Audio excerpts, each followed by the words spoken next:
Retro ஆன்மீகம் நேயர்கள் அனைவருக்கும் இனிய நல்வாழ்த்துக்கள். எல்லோரும் நன்றாக இருப்பீர்கள்.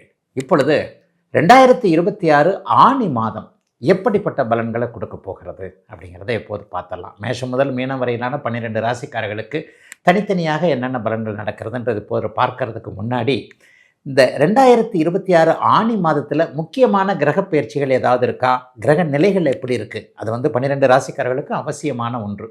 ஐயா, சூரியன் மிதுனத்திற்கு வந்து விடுவார். மாதத்தின் ஆரம்பத்திலிருந்து மாதத்தின் இறுதி நாள் வரைக்குமே சூரியன் மிதுனத்தில் இருப்பது தான் அந்த ஆனி மாதம்னு சொல்கிறோம். அப்போ மிதுன வீட்டிற்கு அவர் மாறக்கூடிய அமைப்பு, புதனுடைய வீட்டிற்கு மாறக்கூடிய அமைப்பு, மிகப்பெரிய கோச்சார ரீதியாக எல்லாவற்றையும் பாதிக்கக்கூடிய சனி நல்ல மீனத்திலே இருக்கிறார். இருக்கிற இடத்துலையே இந்த மாதம் முழுக்க இருக்கிறார். அவர் எந்த விதமான மாற்றத்தை அடைகிறதில்ல. இதில் ஒரு பெரிய விஷயம் என்னென்னா, உச்ச குரு சனியை பார்ப்பது என்பது சனியால் இதுவரை தொல்லைகளை அனுபவித்து கொண்டிருந்த எல்லாருக்குமே அப்படி ஒன்றும் பெரிய கஷ்ட நஷ்டங்கள் இருக்காதுன்றதை காட்டுது.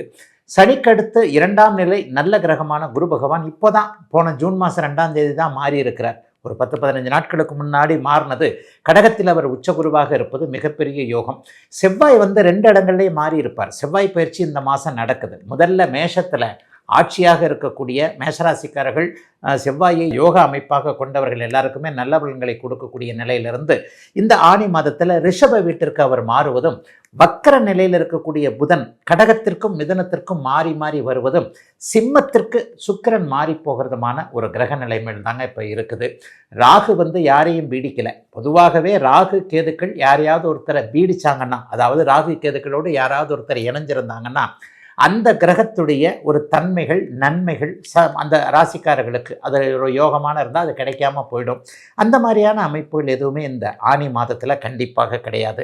ஆக ஆனி மாதத்தில் பரவலான நிலையில் சனியிலிருந்து சுக்கிரன் வரைக்கும், மீனத்திலிருந்து சிம்மம் வரைக்கும் பரவலான நிலைமைகளில் இப்போது இருக்கிறது ஒரு பெரிய யோகமான ஒரு அமைப்புங்க. கஷ்டப்பட்டு கொண்டிருக்க அஷ்டம சனியிலையும் ஜன்ம சனியிலையும் மீனராசிக்காரங்களும் சிம்ம ராசிக்காரங்களும் இப்போ நல்லா இல்லைங்க. குறிப்பாக மீனராசியைச் சேர்ந்த இளைய பருவத்தினருக்கு கடுமையான ஒரு சாதகமற்ற பலன்கள் நடந்துக்கிட்டு இருக்கு. அதே மாதிரி சிம்ம ராசியில் பூரம் நட்சத்திரத்தில் பிறந்தவர்களுக்கு போன மாதத்துலேருந்து டைம் நல்லா இல்லை. அதுக்கு முன்னாடி மக நட்சத்திரத்தில் பிறந்தவர்களுக்கு பெரிய ஒரு மாதிரியான இக்கட்டுன்னா என்னங்க, அவரவருடைய பிறந்த ஜாதக அமைப்பிற்கு ஏற்றார் போல் முன்னால் போனால் கடிக்குது, பின்னால் போனால் உதைக்குதுன்ற ஒரு நிலைமைகள் கண்டிப்பாக இருந்து வந்தன. அந்த நிலைமைகள் எல்லாம் இப்போது ஆனி மாதத்தில் ஓரளவிற்கு சனியை உச்சகுரு பார்க்கிற காரணத்தினால ஒரு கட்டுக்குள் இருக்கக்கூடிய அமைப்புகள் தாங்க நிச்சயமாக இருக்கிறது. பெரிய சோதனைகள் எதுவும் இப்போதைக்கு கண்டிப்பாக வராது. 12 ராசிக்காரர்களுக்கும் சுபர்கள் என்று சொல்லப்படக்கூடிய புதன் குரு சுக்கிரன் 3 பேருமே இந்த ஆனி மாதத்தில் கடக வீட்டில் உச்சமாக இருக்கக்கூடிய தன்மை, ஆனி மாதத்தின் நடுப்பகுதியில் ஆனி பௌர்ணமி என்று சொல்லப்படக்கூடிய, அப்படியே அந்த ஆனி மூலம் என்று சொல்லப்படக்கூடிய அமைப்பில் ஒரு பௌர்ணமி நிலைமைகளில் சந்திர அதியோகத்தில் அந்த புதனும் சுக்கிரனும் குருவும் ஒரே நேரத்தில் ஜூலை மாதம் 1ஆம் தேதியாக இருக்கலாம். ஆனி மாதத்தின் நடுப்பகுதியில் ஆனி மாதத்தின் 15-16ஆம் தேதிகளில் பார்த்தீங்கன்னா பௌர்ணமி அமைப்பில் சந்திரனும் வலுவாக இருக்கிறார், புதனும் சுக்கிரனும் குருவும் கடகத்தில் வலுவாக இருக்கிறார்கள். ஆகவே கிட்டத்தட்ட எல்லோருமே ஓரளவிற்கு வரவேற்கக்கூடிய நல்ல மாதமாகவே அமைஞ்சிருக்குங்க இந்த ஆனி மாதம். சிம்மராசிக்காரர்களுக்கு 12ஆம் இடத்துல 3 கிரகங்கள் கூடியிருக்கின்ற அதே நேரத்தில் உங்களுடைய ராசிநாதனாகிய சூரியன் 11ஆம் இடத்துல லாபஸ்தானத்தில் இருக்கிறார். சிம்மராசிக்காரர்களுக்கு ஒரு மாதமாக டைம் சரியில்லை. அதுலேயும் பூர நட்சத்திரக்காரர்களுக்கு ஏதாவது ஒரு பக்கம் ஒரு இடிப்பு தான் இருக்குது. மக நட்சத்திரக்காரர்களுக்கு கொஞ்சம் சமாளிக்கக்கூடிய அமைப்புகள் உண்டு.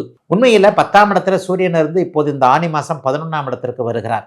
11ஆம் இடம் வெற்றியை கொடுக்கக்கூடிய இடம். சோர்ந்து கிடந்த மனதிற்கு ஒரு புத்துணர்ச்சியை கொடுக்கக்கூடிய, இதுவரைக்குமே ஒரு வாசல் வழி எல்லாம் அடைபட்டு போனதைப் போல ஒரு தயக்கத்தில் இருந்த சிம்மராசிக்காரர்களுக்கு அப்படியே எல்லாம் திறந்து விடப்படுகிறது என்கின்ற ஒரு உணர்வுகள் வரக்கூடிய அருமையான மாதமாக இந்த மாதம் இருக்குங்க.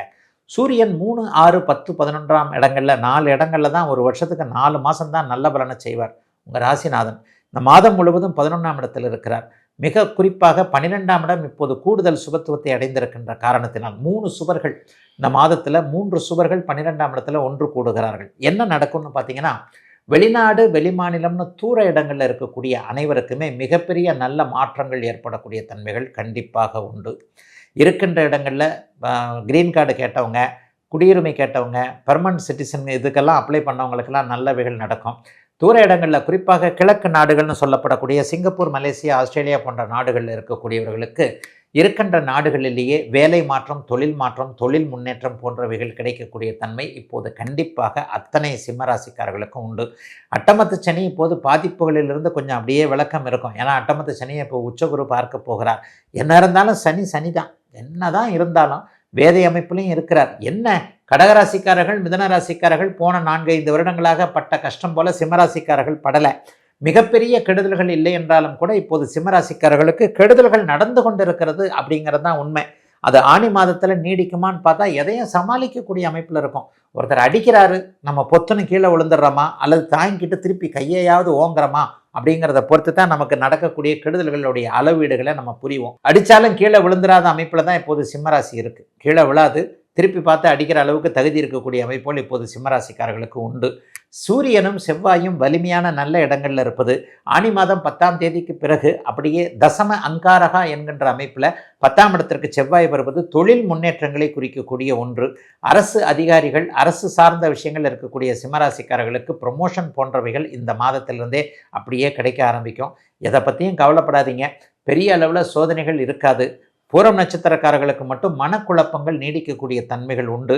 மக நட்சத்திரக்காரர்களுக்கு ஏற்கனவே இருந்து வந்த மன அழுத்தம், மனக்குழப்பங்கள் அப்படியே வெளியே போகக்கூடிய தன்மைகள் உண்டு. குடும்பத்தில் மனைவியை பற்றி, கணவனை பற்றிய கொஞ்சம் கவலைகள் ஆண் பெண் இருவருக்குமே இருக்கும். அந்த அமைப்பு ஆனி மாதம் கடைசி வாரத்தில் தீரக்கூடிய அமைப்புகள் உண்டு. பெரிய அளவில் சோதனைகள் இல்லாமல் எதையும் சமாளிக்கக்கூடிய நல்ல மாதமாகவே அமைஞ்சிருக்குங்க. சிம்மராசிக்காரர்கள் எல்லோருக்கும் இந்த 2026 ஆனி மாதம்